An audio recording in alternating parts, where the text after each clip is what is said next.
Welcome on in, ladies and gentlemen, to episode number 19 of Let's Go Racing with David Starr. Tyler Jones here with you. So glad to have you with us today. Coming up on today's show, going to be joined by NASCAR crew chief Jason Miller. But before we bring Jason in, I want to remind you folks that we are, as always, presented by Whataburger. Don't forget that every Whataburger is made fresh, served hot, and prepared just like you like it. Want jalapenos, cheese on that? No problem. They've got you covered. Whataburger, proud to serve it hot and fresh 24 hours a day. David Starr joins us.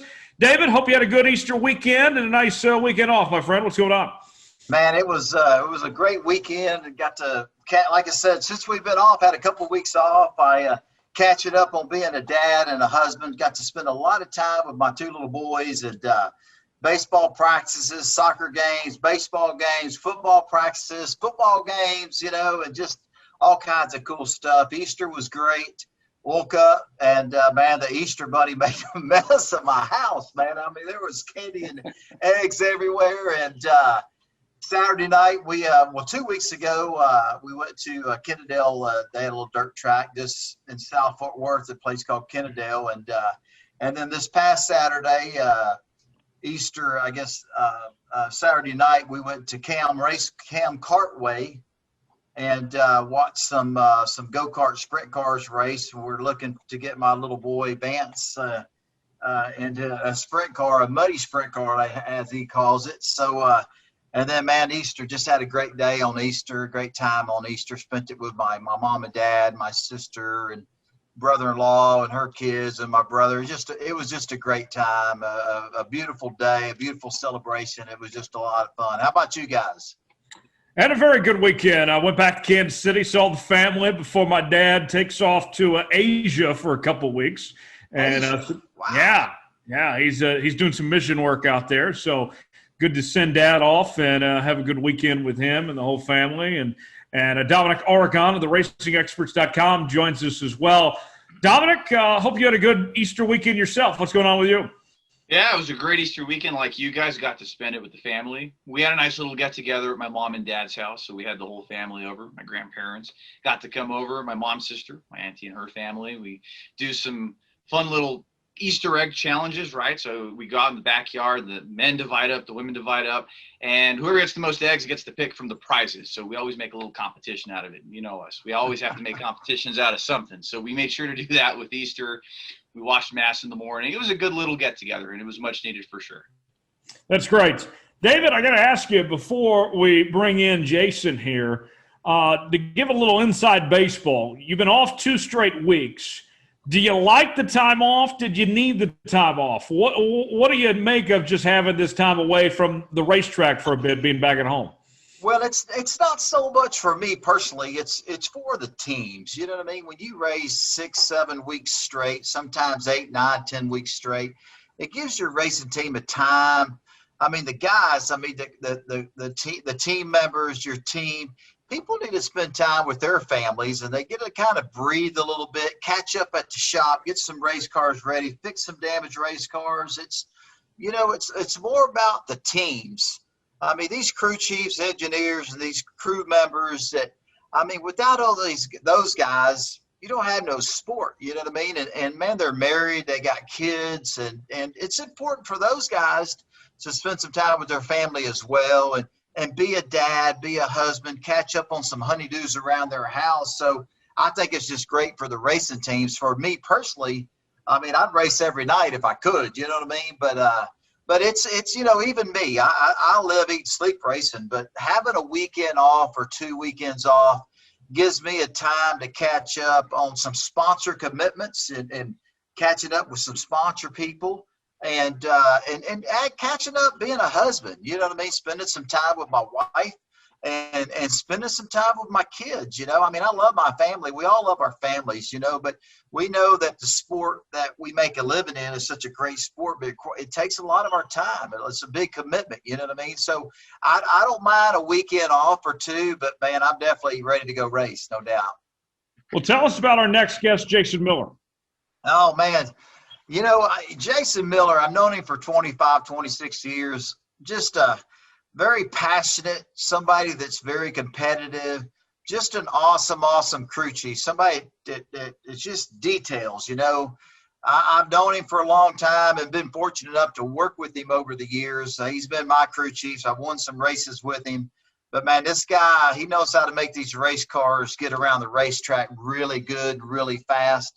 And not only he's one of my favorite crew chiefs, he's made a name for himself in this business, and he's just an awesome guy. And he's one of the best crew chief I would say in our sport, you know. So I'm excited that he's going to join us. Well, Jason, welcome in. Appreciate you stopping by and hanging out with us today, man. Hey, man, I appreciate being here. Thank you. Yeah. Well, let's get started then right away. David, you gave that a fine introduction. Where do we begin with you and Jason? Well, I wanted to ask Jason. I mean, we've got a lot of history together in NASCAR, but I wanted to ask you, Jason, man, you know, take us back to Jason Miller's younger days. You know, how did you get involved in racing? Was your dad involved? Did your uncle? Kind of tell us a little bit how all this started. You know, how did it start for Jason Miller? Well, I think I remember the first time working on a race car, I was probably 7 years old. Wow. Yeah, my dad, you met my uncle in Indy that one year at ORP, remember? Oh, yeah. My uncle Ron Hayes. He actually, he was the driver. My dad was the crew chief. They built race cars growing up in Indiana, being around the Indianapolis 500. They grew up running all the little local tracks. I think the first car my dad built and my uncle drove, my dad wasn't even old enough to get into the pit area to help work on it. At that time, you had to be 18 years old to get into the pit area. He was 16, and they'd built their first race car. So it was.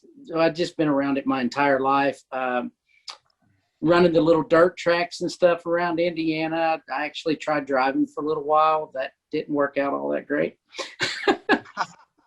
I was much better at working on them than driving them, but I gave it a shot. You know, I wanted to try. CJ Rayburn, I know everybody that has anything to do with dirt racing. CJ helped me out a lot. A guy by the name of Jerry Reynolds, he helped me out a lot. Jerry actually gave me my first ride in a race car. Didn't know a thing of what I was going to do. I went to a little local dirt track, and he had an IMCA modified, and he put me in it, and I embarrassed myself a little bit, but I had a lot of fun, and I learned more what not to do than to do. But I mean, I just have, it's been in my blood. It's been in our family our entire life. And I grew up doing this. And I remember at 17, 18 years old, living in the summer, living in a toter home, running around all the local Winchester, Salem, Toledo, Ohio, just running the ASA series, you know, just all I've ever done.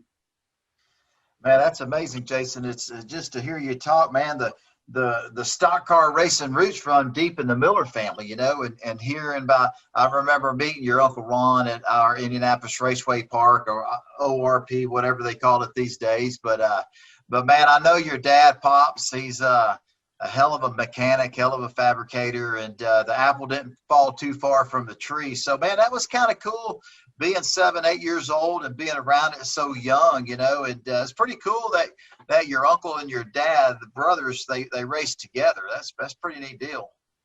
Yeah, it really was. My brother, when he turned 18, him, actually my Uncle Ron, my dad really didn't want him doing it. So he told him, he said, if you want to do it, you got to do it, you know, show me you want to do it. So he went to my Uncle Ron, and they actually got a blueprint of a Howe car. And my Uncle Ron was one heck of a fabricator and welder. And they actually they got a blueprint of a fifth design Howe car and actually built it on the garage floor, the first car that my brother drove when he was 18 years old. So my brother was really, really good. He was a lot better race car driver than I was. And he won a couple races at Winchester. He won a lot of local short track races around Indiana. Man, that's amazing.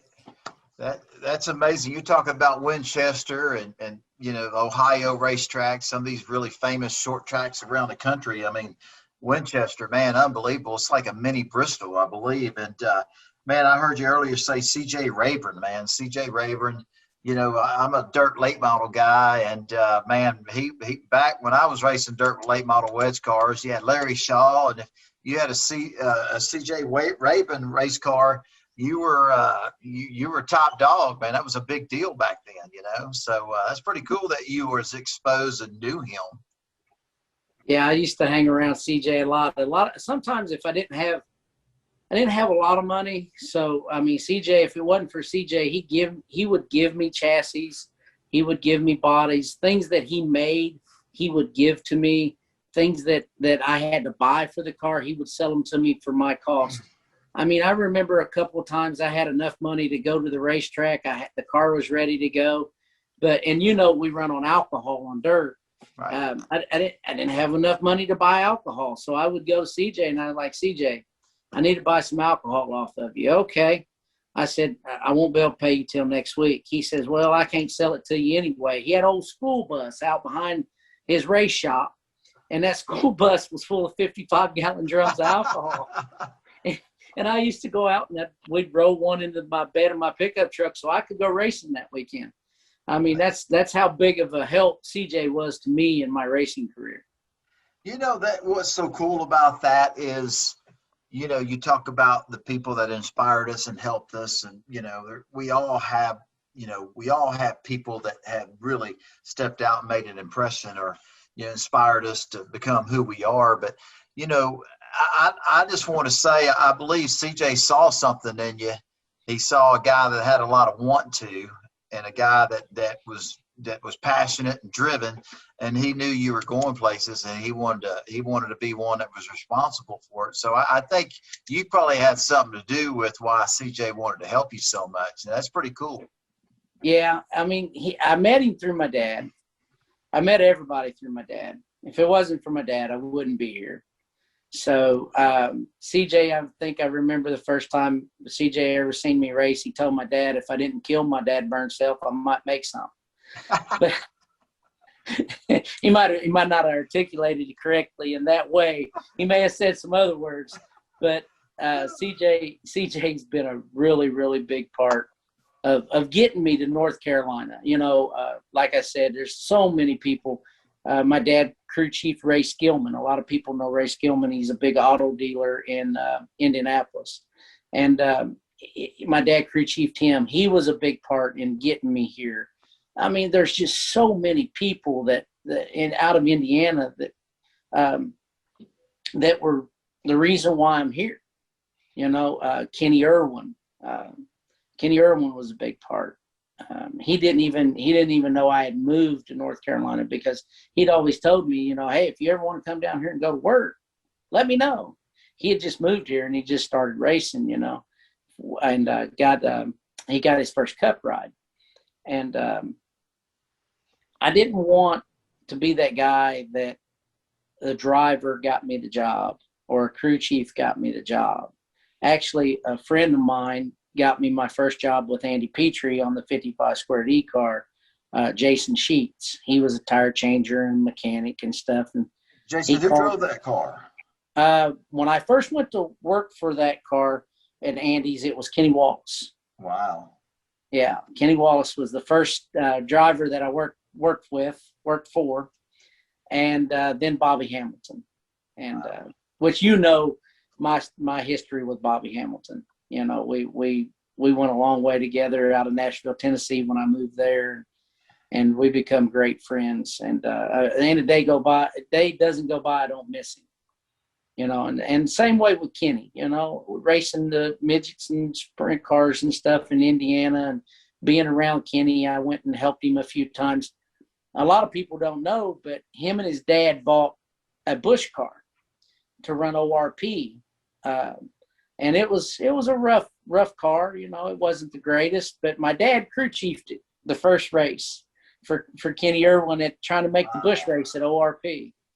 And they didn't make that race, but I mean, my dad learned a lot, and it built a really good relationship between me and Kenny.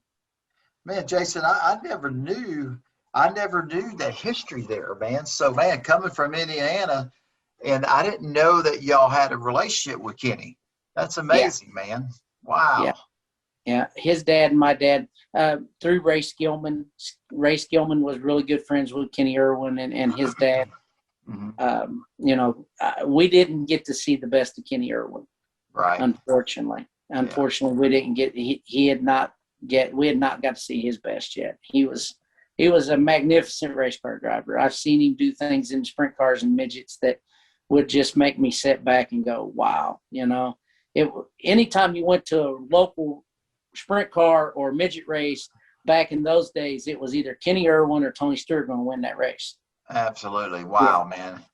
Unbelievable. It's a shame, it's just a shame that the safety that we have today, the innovations in our sport, innovations in the race car, the innovations in the racetrack, and the innovations in the safety of what we wear as race car drivers. If we'd have had that back then, Kenny'd still be with us today. You know what I mean? It was, Yes, he gave his life and several others to get us to where we're at today. You know what I mean? But man, unbelievable, man. I had no idea. So how did Jason Miller know? So you transitioned, you moved from Indiana to Charlotte, North Carolina, or wherever, North Carolina, went to go work for Andy Petrie. Andy Petrie's a big name in our sport, man. I mean, that guy, he's done a lot. So you go work for Andy Petrie and man, I'm sure you were all ears and just listened, and you were at school, you're in college, man. You learned a lot. Yeah, I sure did. There was some great people. Andy had some great people working with him. And Jeff Swan, Bruce Morris, Jerry Painter, Jerry Painter. He still he hangs some of the greatest truck bodies there is out there in the sport right now. He hangs all the bodies for KBM. He was our head body hanger. I mean, there was so many people that worked there that were just great, and I owe all of that to Jason Sheets. If he wouldn't have called me up, I told him, it was really funny. I went to the Atlanta race in 98 and was just hanging out. And I told him, I said, you know what? You ever need anybody, good, cheap help, call me. Good, cheap help, huh? Yeah, good, cheap help. Somebody wanting to learn. Yeah. So it wasn't even just about a year later.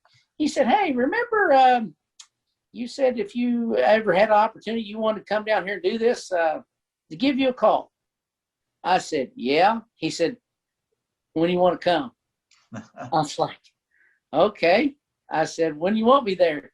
He said, well, how fast can you be here? I said, well, really, I'd like to give the people I'm working for a 2-week notice. And he said, okay. He says, well, do you want to know how much money you're going to make? I said, no, not really. I said, it don't matter. I said, this is what I want to do, So I went to the people that I worked for and I told them what was up. And they were like, well, we really don't want you to leave. So they offered me a big raise and all kinds of things to get me to stay. And I'm like, look, you don't understand. They said, well, how much money are you going to make? I said, I'm going to make $500 a week. They said, do what? I said, I'm going to make $500 a week. They said, we're offering you $75,000 a year to stay. And I'm like, you don't understand. I don't want to be 60 years old, sitting on a front porch in a rocking chair saying I had a chance to go do that, and I was too afraid and I didn't go do it. I said, this is what I want to do. I'm going to do it. Money doesn't matter. So I had a bed, some fishing poles, and my toolbox, and I threw them in the back of my old 1994 pickup truck, and down the road I went. Dude, and the rest is history, man. Let me tell you what, man. You went to school there at Andy Petrie's, and now look at you. Unbelievable. Yep. I learned so much. Man, you did. When did you know that, when did working at Andy Petrie's and working with Kenny Wallace and Bobby Hamilton? I mean, you talk about some stout race car drivers who did a lot on the Cup side. When did Jason Miller transition to that crew chief? When did you know, hey, I finally made it? You know what I mean? And I'm going to have a big career in this sport here. When did that happen? Was that after you left Andy Petrie's? Tell us a little bit about that. I went down there with a plan, but before I left, my dad looked at me. He said, "Son, I'm going to tell you something right now." He says, "If you can't swim real well, don't jump off the high dive into the deep end." I was lost when I walked in there looking at those cars. I'd never seen any cars like that. You know what kind of cars I seen. You know, they were nothing like those. Right. So I kept my head down, kept my mouth shut, and I had two great mentors in Jeff Swan and Bruce Morris. And I learned. When I first went there, I wasn't even on the road. I was just a shop guy, and that was the best thing that ever happened to me. Because if I'd been on the road, I wouldn't have had time to learn the car. And I got to where I would do suspension and brakes. That's what I started doing. And then I would help pull motors and put motors in and put motors out. And then I'd hook them up on the chassis dyno. And I just tried to learn every aspect of the car, because I knew one day if I was ever going to get a shot to be a crew chief, you have to know every aspect of the car. I even did, when I finally did go on the road, I even did tires for 2 years. I was a tire guy. You know, I just knew that it's not one thing that makes these race cars go around the racetrack. It's everything combined. So I learned every aspect of the car before I felt like it was time for me. I felt like I was ready to have a shot to be a crew chief. And then when I did get my first shot at being a crew chief, I still asked myself, do you think you're really ready for this? So, I mean, it was, I took my time. I didn't rush into it. And I was smart enough. I come from a racing background and had a great dad that told me, you got to learn everything before you can do this. So I listened to my dad. Hey, that certainly works. Dads tend to know what they're talking about. That's for sure. It's episode 19 of Let's Go Racing with David Starr. Jason Miller joining us this week. Just a reminder that the folks at Whataburger cook up 100% pure beef burgers 24 hours a day. You can get your burger fix anytime, day or night. Whataburger, proud to serve it hot and fresh 24 hours a day. Jason, what would you say was the moment when it hit you that you made it of some sort? When did that come about? I believe when the very first time that I'd been on a team that won a cup race. I was on the 55 Square D car when Bobby Hamilton won Talladega. And I learned the true meaning of team, because we had a lot of guys there, and not one guy was the sole reason why we won that race. And I think that was the first time I actually felt like, man, I've made it. This is where I want to be. This is what I'm going to do with my life. And I always am a firm believer in find what you love out of life and try to find a way to make a living at it. Because if you do, you'll never work a day in your life. If you find what you want to do out of life and you figure out how to make money at it, every day you get up, you can't wait to go do it. So I think that was the first time I really felt like that I'd made it. And man, that's to hear you say that is so true. And, you know, and I don't know if people understand the commitments. I mean, I believe you've been to work before at 6 o'clock in the morning and have probably worked until 6 o'clock the next morning before you left the shop or before you slept in the shop. You know what I mean? So, I mean, you have put your time in, and most people would say, man, if you look at the kind of money, you look at your paycheck, and you look at the hours you put in, it's like, man, you're working for pennies. But like you said, if you can find work that you truly love and you're passionate about it, and when you work as hard as you guys work, and I know how hard you work, you never really ever worked a day in your life because you just love what you do. And I love to hear the way you explained it. Well, remember in 2009, when I was up in Martinsville, Virginia, I still lived in North Carolina, and it was 2.5 hours to the shop. And man, I mean, there was a lot of nights, me and Matt Faulkner, Slash, we didn't go home. We slept in the hauler because it was pulled inside the shop, or there was a couch in the meeting room. I slept on that couch. A couple of nights, I think I fell asleep on the creeper underneath the truck on the plate. So, I mean, but, you know, I don't regret none of that because it led me to where I am today. And I always tell everybody that, I've never seen a Brinks truck follow a Hearst. Do not judge your life by how much money you got in your pocket. Judge your life by, are you getting to do what you love to do? Just getting paid to do that is a bonus. Absolutely. And I want to say, that's a great point, Jason. That's a beautiful point, really, to be honest with you. I mean, that is so true, man. But you were just talking about in 2009 when we drove for Jim Harris in the NASCAR Camping World Truck Series. Jason Miller was my crew chief, and Slash was Jason's engineer, our engineer. And these guys lived in Charlotte, North Carolina, and our race shop was in Martinsville, Virginia. And man, I knew how committed Jason was because I worked with him prior to that. But, man, we took a team that was really way underfunded, and Jason and our small group of guys that we had, we were forced to be reckoned with every week. We're top 5, top 10 every time we went to the racetrack. Should have won 2 or 3 or 4 races that year. And when Jason tells you he fell asleep underneath the race truck, I witnessed it. And when Jason tells you that he slept in the hauler in our trailer there at the race shop, he not only did that one time, he did that lots of time. So, man, I've witnessed it. I lived it with him. I wasn't there every day because I lived in Texas, but, man, when I was there, it was amazing the commitments that Jason Miller and the guys that he had working beside him were so committed to our racing team. And, man, it was fun. It was fun to be a part of it. It was fun to work with Jason. And, man, what a cool time, man. So that was pretty awesome. Well, and Jason, you worked with David that entire 2009 campaign. You guys were in the top 10 more often than not, 14 top 10 finishes, top 10 in final points.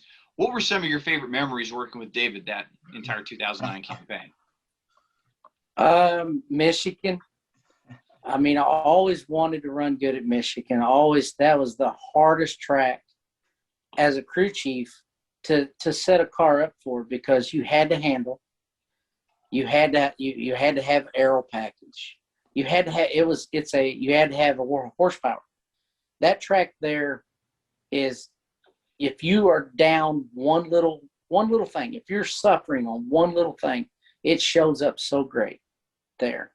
And for us, I think we finished 5th there that race, didn't we, David? I think I don't remember 3rd or 5th or 4th. I don't remember. Yeah, that was probably. I mean that was one of my fondest memories because I always wanted to run good in Michigan because it was all where all the manufacturers were. It was their home track, and you would have bragging rights. You know, hey, I won Michigan, and that was one of the good ones. Memphis, Tennessee, Dover were leading the race. We had just passed Kyle Busch and Colin Braun and took the lead, and the yellow come out, and David goes. And it was really funny because Ray Dunlap just come and interviewed me and says, "Are you going to pit?" I'm like, "No, we're good. We're good." And then David goes, "I got a flat right front tire under caution." And I'm like, "Are you sure?" He's like, "Yeah, it's flat." So here we come down pit road, and Ray Dunlap standing behind me on the pit box, throwing his arms up in the air like, "Dude, you just told me you wasn't going to pit." And I was like, "I got a flat right front tire. I can't stay out." So we come in, changed tire. We went ahead, put 4 on, went back out. We restarted 13th, and there was about 9 laps to go. And I'm like, "We're done. There's no way." We didn't win the race, but he got all the way back to 3rd. And if we'd had about 2 more laps, we would have won that race. Absolutely. So that was a really good one. Memphis, we finished third. ORP, we finished third, I think. That's the one, Jason, I was going to tell. The ORP, I don't remember all the situation was, but I remember we were leading the race, and my crew chief comes over the radio. I won't mention who it was. To say, hey, dude, you got to slow down. You got 10 laps left. You got to slow down. If you don't slow down, we're going to lose. We're going to lose the race. We're winning the lane. We're leading. Jason's in my ear. You got to slow down. You got to slow down 2 seconds. I'm like, man, how do you do that? And he finally got on the radio and said, Starr, if you don't slow down, we're going to run out of fuel. And, man, I come out of the gas, and I think that's where we finished third at. Am I telling that story right, Jason? Yeah. I knew we could win the race because Timothy Peters ended up winning the race. Okay. And he won the race because about 15 laps after we all pitted, he spun out. So he came down pit road because he had flat spotted tires, and he took gas and tires. He come back out. I mean, we drove around him and drove away from him, but his caution, he caused that caution, and he had more gas than everybody else. So it came down between us, Hornaday, and Timothy. Well, Hornaday couldn't make it either. Hornaday actually I think he ran out of gas on the checkered flag lap. We finished third. So we had to go through post-race teardown. We pushed to the fuel, and we're filling it up to go across the height sticks. It was 18-gallon fuel cell. It held 18.2. We were out of fuel, dude. Yeah, oh, man, we were on fumes. On fumes. That's amazing, man. But man, you done a great job being a crew chief, man. You tell some of the people, some of the teams you work with, and some of the drivers. And I mean, we won races together at Red Horse. You was my crew chief there, and I was your car chief there. Jamie Jones was the crew chief. Okay, Jamie Jones was our crew chief, but I was car chief. Right. Then we got let's see, Terry Cook gave me my first shot at being a crew chief. Terry Cook, wow. Yeah, I had to throw Terry Cook out there because Jim Harris was going to go to a 2-car team the next year, and Donnie Leah was going to come and do that. So Terry's like, okay, Danny Rollins is going to do Donnie. You're my crew chief. And I'm like, do what? He says, you're going to be my crew chief. I said, you sure? He says, yeah, you can do it. Trust me. I'm like, okay. So Terry gave me my first shot. So at the end of that year, I went to TRG with TRG Racing, the Racers Group. Kevin Buckler owned it. So I went there to be Butch Hilton's car chief on the 7 with Andy Lally. And Andy Lally was your driver? Yeah, Andy Lally was going to be the driver. I was going to be the car chief. Butch Hilton was going to be the crew chief. Well, Donnie Leah found out that I left, and he wanted me to be his crew chief. So he calls up Kevin Buckler, and we start a second team. Kevin comes in and says, hey, I'm starting a second team. You're going to be the crew chief. I said, okay, who's the driver? He said, Donnie Leah. He called and asked for you specifically. I'm like, okay. And that's a smart race car driver. Yeah. I was so confused. I think that was about 3 weeks before Daytona. Wow. And then Donnie wasn't even approved to run Daytona. We had to put Mike Bliss. Yeah, we had to put Mike Bliss in for Daytona, but they were going to let Donnie run the next week. Okay. So Donnie didn't even get to run Daytona. And we get to the 5th race of the year at Mansfield, and me and Donnie win it. And I know that's a sore subject. If you wouldn't have had a flat tire, you probably would have beat us. But I think you were leading that race. Tell the story, man. Heck. Okay. My favorite crew chief here, my crew chief that I love, was racing against me. Yeah, at Mansfield. And you were leading the race. We had a restart. And you had a right front tire going down and didn't know it. You drove away from us for a little bit, and then we started running you back down. I was already content with running second. I was like, okay, It's our 5th race. It's a brand new team, rookie driver. We're going to run second our 5th race. That's going to be okay. You know, I done said, okay, we're going to run second. David's got this. Well, David starts coming back to us. David's slowing down. And then on that last green white checker, Donnie drives down in there and makes it 3 wide, getting in between you, him, and Todd Bodine. And I think we finally squirt out of the middle and win the race. And we, after the post-race teardown, your truck's sitting over there and the right front tire's flat as heck. Yeah, that was a man. You talk about leading almost every lap of the race, but I think with 3 or 4 laps to go, you could, my truck just turned so good, and the forward bike was incredible. We just had a great truck all day long, and I don't know, with 3 laps to go or 4 laps, you could feel it. It wouldn't rotate as good. You know what I mean? It's like, man, this thing won't turn. And every corner got worse, and they gave me the white flag, and I went into turn 1, man, that sucker, I'm like, turn, won't turn. And next thing you know, somebody bumps me in the left rear, and I'm swatting flies in there. And I would have done the same thing Donnie did, but he turned underneath me, and we drag raced down the back straightaway. And then when he turned down into 3, he completed the pass, and he won the race. Him and Jason Miller won the race. And, I said, man, something's wrong. Something happened. I barely finished second, but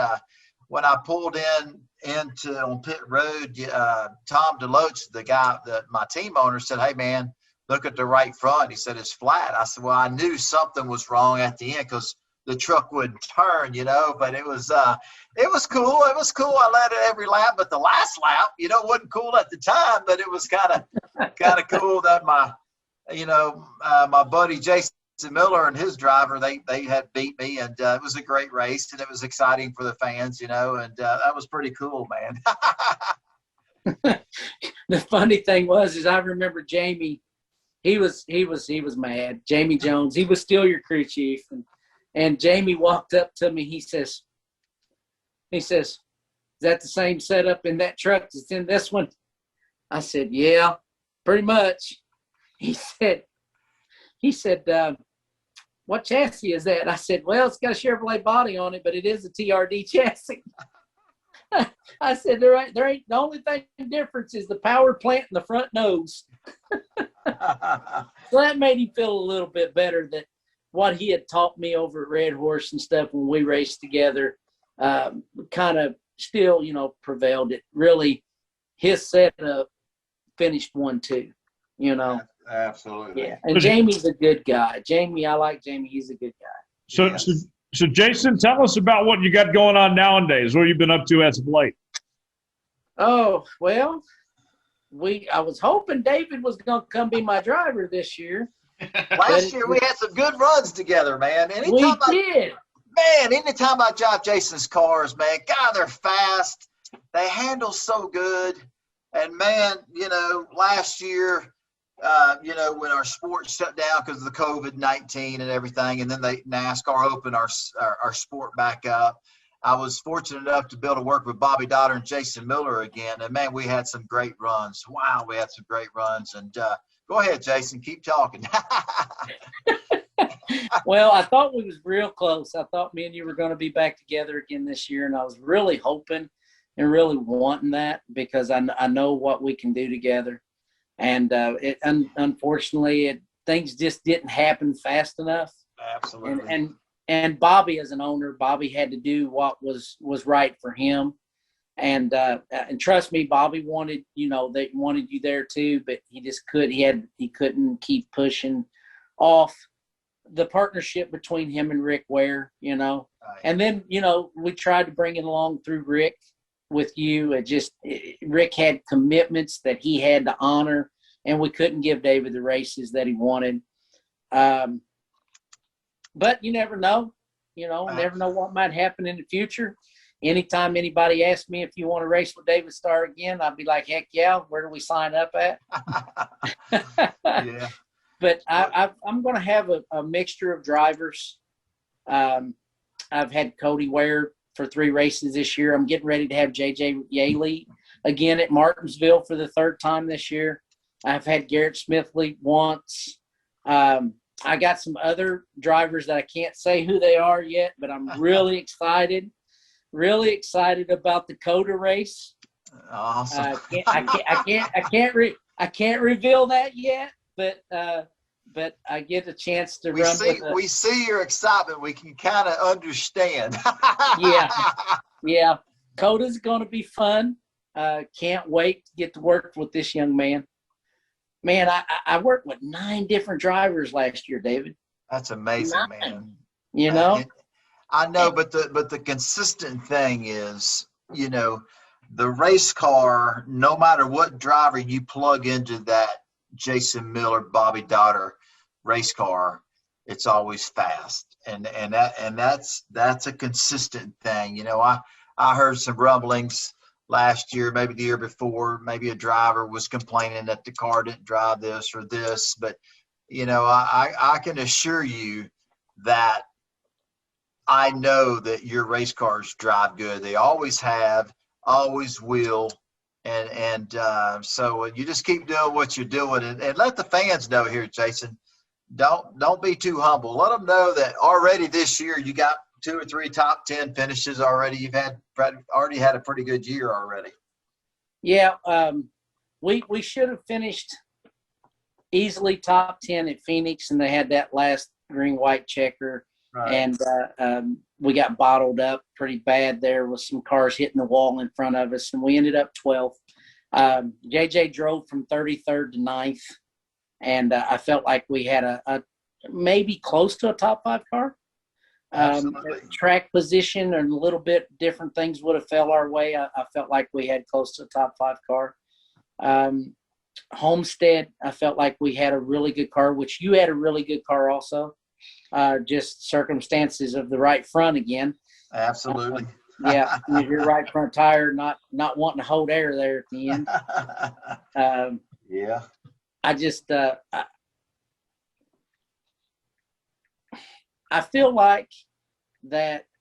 our cars are as good as we possibly can make them. There's some things. I know a lot of people get on radio and get on TV and they cry about things that they don't have. Well, I'm going to sit here and rejoice about the things that I do have. Absolutely. And I have a great owner in Bobby Dotter. I mean, that's the reason why I've been, out of my 20-something years, I've been with Bobby for 10 of it. And I've had chances to go to some of the big teams, and I've turned them down because I like being able to work on the race car. I don't want to be that crew chief that has to go and sit in the office and walk around and tell everybody what to do. I do that. I do go around and say, you know, I'm only one man. I have to have people. Peter Michaud, he's my right-hand man at the shop now. If it wasn't for him, I mean, I tell everybody, when that man rolls underneath that car before it goes into the hauler, you ain't got to worry about it. Absolutely. It ain't going to fall apart. Yeah. And I got a couple young kids. I got my brother-in-law working for me now. I mean, I got a good team. But I'm the type of guy, I don't want to sit in an office. You know, I don't want to be that guy. I want to be the guy that goes out and TIG welds parts together. I want to be the guy that sets his own car up and still pulls it down. So I'm not going to sit here and cry about things that I don't have. I'm going to sit here and rejoice about the things that I do. And Jason, the one thing that I do. Okay. Well, I'm just curious, what's your outlook for this weekend's race? Like you mentioned, J.J. Haley flirted with some top 10 finishes the 2 times you've had him. You have him back this weekend in Martinsville. What are your expectations? Well, with the way that things are now, we're going to have to start 33rd again. Because when you make driver changes, you have to go, no matter where you finish the race before or anything like that, you got to give up 10 spots because you changed driver. So, I mean, that, you know, it's not for me to say. That's the way NASCAR feels like it's fair, and I'll abide by whatever they say. You know, I love NASCAR. They're a great sport, and they're a great bunch of guys. But we're having to start 33rd. So we did it. We did it in Phoenix. I think we can do it in Martinsville. We're going to run top 10. That's what our goal is. I was fixing to tell the people that no matter where your car is going to start, it's going to run good. Just judging off, your finishes that you have had over the years, the way your cars have driven there at Martinsville, you got that place figured out. You got them all figured out. But the last time y'all ran Martinsville, you had a different driver, and your car was exceptionally fast and handled good and got around there really quick. You had a mechanical issue. So you're going to have a good piece there, and I'm excited to come racing against my buddy. Oh, yeah, that'll be awesome. That'll be a lot of fun, guys. Yeah, absolutely. Before we get to our NASCAR News and Notes segment, I want to remind the folks to stop by Whataburger for a hot, hearty breakfast any morning or late at night. They're serving up breakfast from 11 p.m. to 11 a.m. Proud to serve it hot and fresh 24 hours a day. What a burger. Absolutely. All right, guys, let's find out the latest happenings in the NASCAR world as we head to Martinsville. Dominic, take it away. Sure. So every week we take a look at our top news and notes headlines. Certainly 7 winners in the Cup Series in the first 7 races. But our focus goes this week to a driver that hasn't run in the Cup Series since 2016, but did make some headlines last week. Carl Edwards, a 28-time Cup Series winner in NASCAR's Top Series, was on NASCAR Race Hub catching up with some of the drivers and the show, and he was telling Bobby Labonte he would be interested in a one-off race if the opportunity presented itself. So there's the potential. Carl Edwards may not be done after all in the Cup Series, potentially a one-race return, on top of a potential U.S. Senate run in 2022 in Missouri. Well, let's start with you, Jason. What do you think about the idea of Carl Edwards coming back? Well, I know Carl pretty good. I remember we were at Dover one time, and he come up to me. It was really funny. He was driving the Super Chips truck for Jack, and he come up to me. He says, "Jack's going to fire me, Jason." I said, "What?" He said, "Jack's going to fire me. I destroyed 2 trucks in one weekend." I looked at him. I said, "Carl, if Jack fires you," I was actually working for Bobby Hamilton. I said, "If Jack fires you, Jack's crazier than I thought." I said, "Because you got so much talent and you ain't even figured it out yet." I said, "And by the way, Bobby Hamilton told me that if Jack fires you, you got to ride next week in one of his trucks." So I like Carl. I think Carl had his reasons for stepping away from the sport. And I think if he really wants to do this is something in his heart that he feels like he needs to do, then I think he'll come back, and I think he'll succeed at it. What say you, David? What do you think about the idea of Carl possibly coming back in a one-off? Where do you see him potentially maybe doing one race? Well, man, I would love, I think it would be good for our sport to have Carl Edwards back in NASCAR. He's like Jason Miller was saying, Carl's a great guy, such a talented, great race car driver. Been great friends with Carl for a long time. We raced hard together back in the Truck Series, and just an awesome competitor. I mean, that guy lived and slept racing, and we saw him, me and Jason, a lot of others seen him when he came into the sport. We were competing against him, and was excited for him when Jack Rouse gave him that big opportunity, and to see what he has done with his career. I was really like everybody else when Carl decided to retire. I was really, I never seen that coming in a million years, but to hear the news that Dominic was sharing with us about Carl coming back to do a one-off, maybe road course race or whatever. I mean, let me tell you, whenever Carl wants to come back and run a competitive powerhouse cup car, that opportunity will be there waiting on him. All he's got to do is let the right people know, and you'll see him in an RCR car. You'll see him in a Roush Yates, Stuart Haas. I mean, you'll see him Hendricks, Joe Gill. I mean, you'll see him when he wants to come back, and if he only wants to do one race, be in 2021 or 2022, that it will be a great car. And but I think it'd be great for our sport, and I'd love to see him back. And I think it's exciting news, Well, gives everybody hope, that Carl Edwards will come back. Yeah. Well, the way I look at it too, Dominic, obviously we'd love to see Carl come back full time, but we didn't really get to say goodbye to Carl Edwards. He had a very big fan base, and they never really got to have that one moment with Carl. Even if he did just a one-off, I think that'd be important to have a send-off of sorts for him.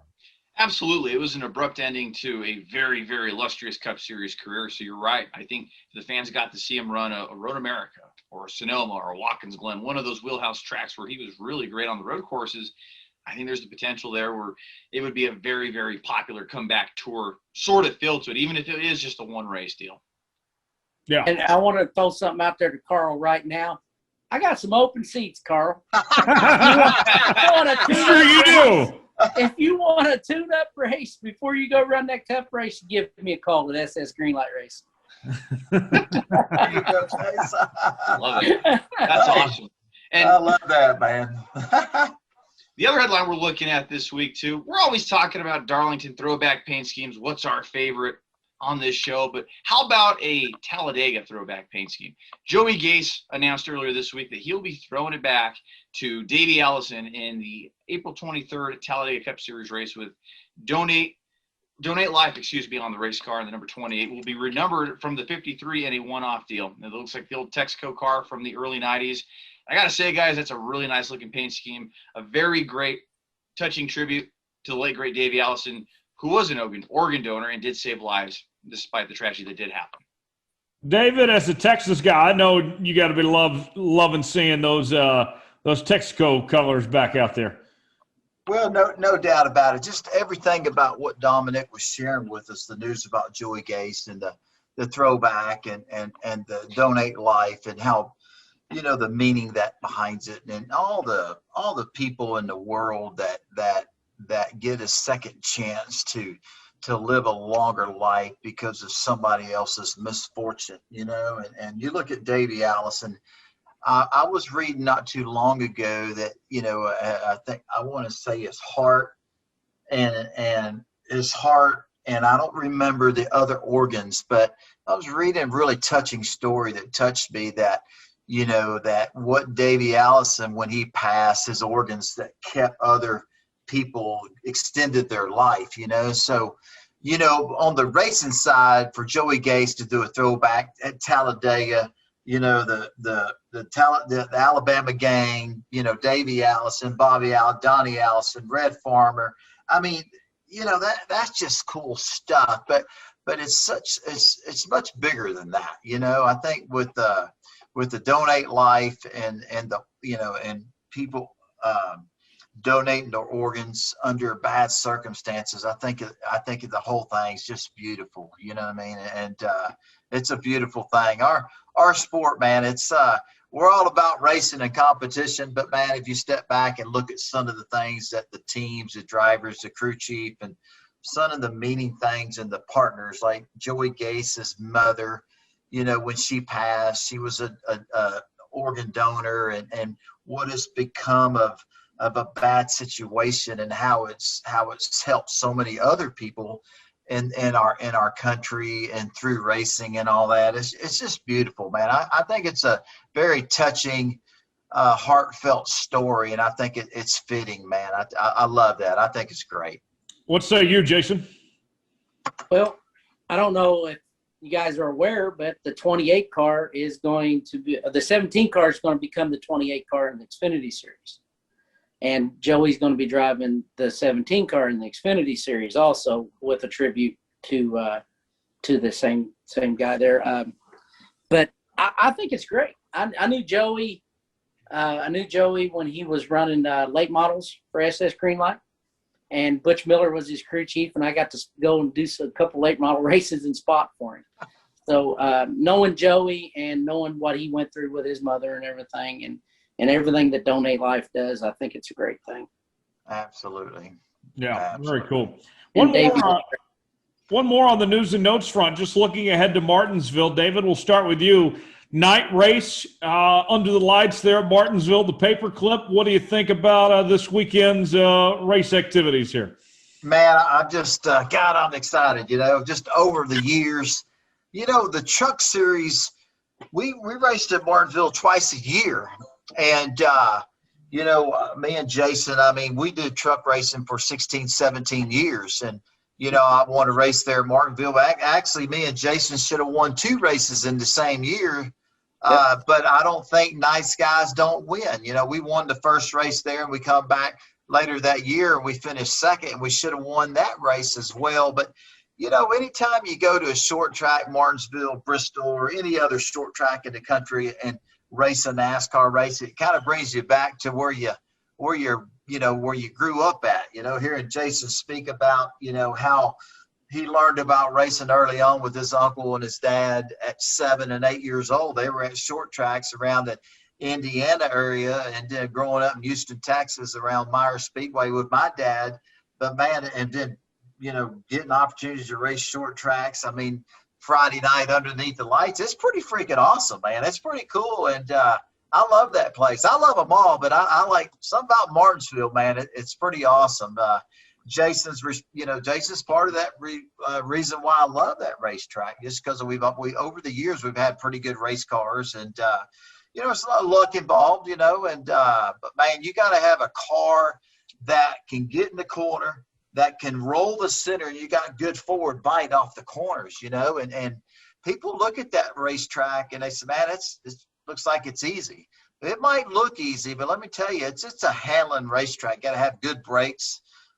You got to have some serious torque off the corners, and you got to have good forward bite off the corners. And it's not an easy racetrack to have success at, because there's a lot of things that got to happen right for you to win or to be competitive all day. But man, I am, to answer your question, I'm looking forward to it. I'm excited about Martinsville Friday night under the lights. It's going to be pretty awesome. Oh yeah, we should have known the Texas guy here would love some Friday Night Lights action. Absolutely. Let's make some picks. Give me one name. We'll start with you, Jason. One name to watch for that Cup race. Who you like to win? William Byron. Okay. Dominic?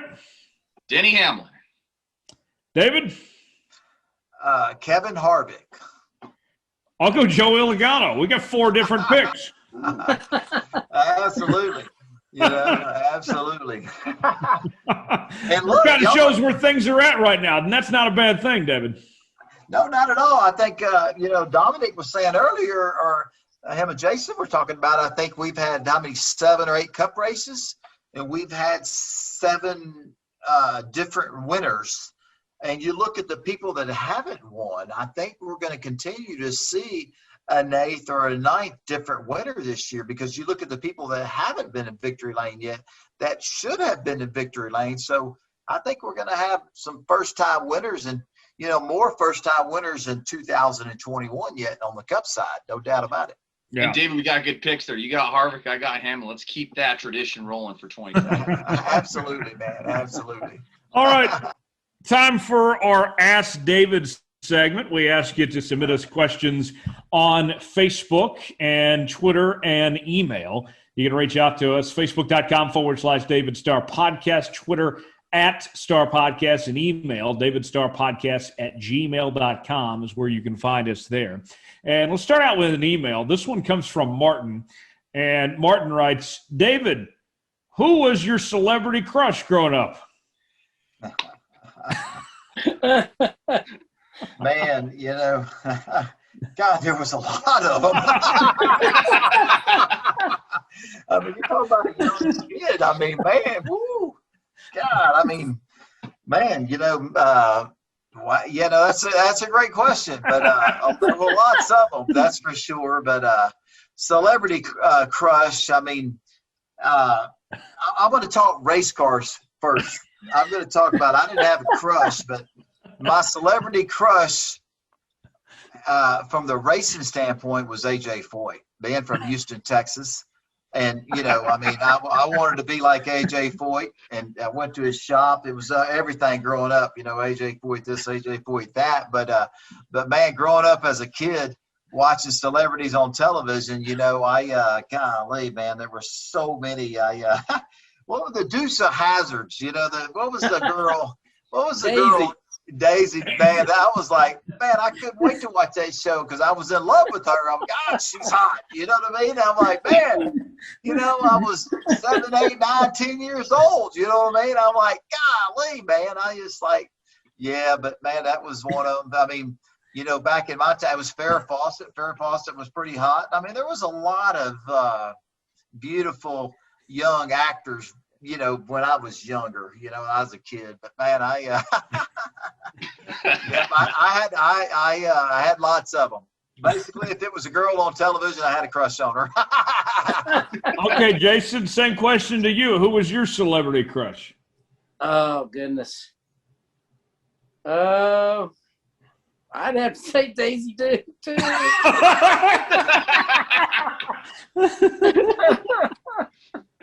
Oh, y'all man. remember the shorts she wore? Come on, how could you not? Yeah, for real. Wow. I mean, gee. Absolutely, man. I mean, she had shorts named after her. Daisy too. Absolutely, man. Woo. All right, Dominic, you're on the hot seat now. Who was yours? Okay. I liked Ashley Tisdale, Disney star. And that tells his channel, age, and that tells mine and David's age. Okay, Tyler, let's flip that on you. Who was your celebrity crush? Okay, I think mine's going to be universally liked for all generations. I've always liked Jennifer Aniston. She's aged like a fine wine, you know, better with each year. She definitely has. And, you know, the interesting part about Tyler, about you saying that, and Jason knows, y'all know my wife, but man, when I had first started dating my wife, she wasn't my wife yet, but people would actually come up to us at restaurants and think she was Jennifer Aniston. They think, I mean, that's like, wow. I mean, you know, I'm like, it was wild. And I mean, on 3 or 4 occasions, I remember the people, us leaving a restaurant and people wanted to take pictures with her. I mean, really actually thought she was Jennifer Aniston because my wife early on and, you know, looked like Jennifer Aniston for a long time. So it's kind of interesting for you to say that. Hey, Kim, how's it going? I used to tease David when I was crew chiefing for him. I'd be like, is your wife going to be there? Because she would always sit next to me on the box. It was great. And then when she couldn't be there, she was texting me during the race. What's going on? How's he doing? Oh, man. That's good stuff. I think we all married up, didn't we, Jason? Oh, yeah. And you know, if I don't tell you your number one fan said hi, I'm sleeping on the couch tonight. I'm not going to get to go to the bed. Well, give her a big old hug for me, buddy. That's awesome. I will. Yeah. All right. This next question, also from the email inbox, it comes from Donna. Donna writes, David, with the Masters this weekend, I'm curious, do you play golf? How's your game? Man, I think the Masters is awesome. And, you know, I love the game of golf. I don't play that much. I mean, I'm busy. I'm active. People ask me almost daily if you want to go play a game of golf, and I just don't. I've never had time. You know what I mean? I just, you know, and what we do in our industry, sponsor related, even before the drivers had to bring the funding, I was busy. But now that I have like 80 sponsors, and man, it's just our day-to-day activities. We're busy, man. I just never had the time. I love the game of golf. I've been golfing a lot, and I played scrambles. I've been in a lot of charity scramble games, you know. But man, to be good at that game, that's a game you got to play every day, or not every day, every other day. I mean, I get out there and I'm frustrated. And I'm like, man, because I'm so competitive, I'm like, man, wait a minute. I don't have time to even become halfway decent at this game. So I'm just going to smile, enjoy it. But I don't play that much golf. I'd say I probably play once every 6 months in a charity scramble where you use the best ball. And I tell the people I'm playing with, a blind squirrel can find an acorn every once in a while. That means I hit a good ball. You know what I mean? But all the other times, I'm like, man, it's shameful. I need to play more, but I don't play that much golf. But it's a beautiful thing to watch it on television, or to watch somebody that can play the game really good. They make it look so easy, and it's not, as we all know. Jason, do you golf? I got one movie that'll sum up my golfing career. Happy Gilmore. I can knock the crap out of it. I can knock the crap out of it, but I can't putt for nothing. now it Dominic, might end up in water. If there's water around, I might as well just quit. Now Dominic and I, we both golf, but we're not necessarily good. That's true. That's I can golf with you guys then. I think we would all be great competition for each other. We did like a 4-man scramble thing. Absolutely. Yes. Exactly. Yeah, it'd be a mystery box on whose ball we're going to pick because we're just going to all be so bad. But we'll still have fun with that. So, Tyler, quick story. I was in Kansas City when I went to the Cleveland Browns and the Chiefs game over the wintertime, December, I believe it was. And we went to Topgolf. And I was at Topgolf. I mean, what a great place, And I'm like Jason, man. I was Happy Gilmore in that baby. I'd get a run and start. But man, there was a younger girl. I think she was 13 or 14 playing with us, and I want to say she was out driving me. And it's like, dude, I was mad. I'm like, how's that possible? You know what I mean? So again, if you don't do this every day, you got to just smile and have fun. But, man, it's hard. We're competitors. You know what I mean? And, man, I promised myself when I left there that if I get invited back to Topgolf again and there's a 14 or 12-year-old or 13-year-old that's playing with us, that she was not going to outdrive me. But if tomorrow – I got invited with a bunch of kids, they would definitely beat me because I have not been back since. That's how much time I don't have, And that is a good note to end on today's show. It has been a lot of fun. Jason, appreciate you joining us, man. Remind the folks one more time where they can follow you and see where you guys are headed and all the great stuff you guys got going on there with your race team. You can check us out at SS Greenlight, our webpage, our Facebook page, and also at Rick Ware Racing. You can follow us there also. And if next week you know who my driver is, please let me know so I know before. I'm going to be your driver. You're in. Come on over. Let's fit you up in the seat. Reach up there and pull those belts down one more time. Absolutely. Well, man, Jason, hey, man, hey, buddy, what an honor it's been, dude. You're just a great friend and just a hell of a crew chief. And, man, it's an honor that you would jump on our podcast with us tonight. And, man, we could sit here and talk for hours and hours, but thanks for giving us the insight about Jason Miller, so we appreciate it. It was an honor to have you, buddy. Well, I appreciate it, man. And like I said, I tell all the young kids, find what you want to do out of life and learn how to make a living out of it. Find what you love, and you'll never work a day in your life. Hey, that's right. That's Y'all good. Y'all hear that, guys? Duly noted. Written down. Absolutely. There you go. David, tell us what's going on with you these next few days. You get ready for Martinsville. Shorter week with a Friday night race.